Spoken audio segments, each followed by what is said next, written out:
But how much of that narrative that they have imposed on us, that there was a constant oppression being done? So what should be the Indian people's stand?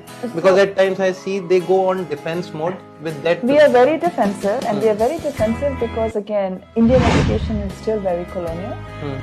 There is no spiritual sanction in Hinduism for this kind of ossified hierarchy. Does Hindu society go through phases where it becomes worse? Yes.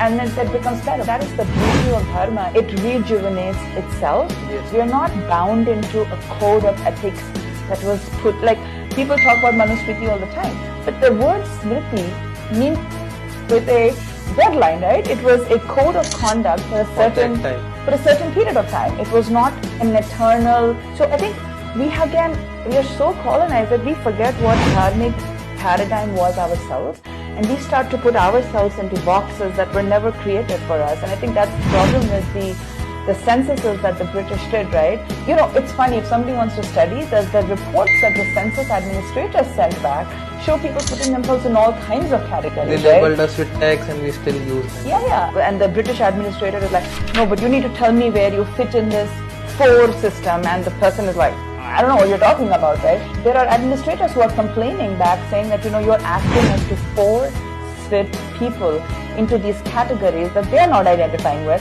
And like any good corporate, the boss says, you know what, just make it work.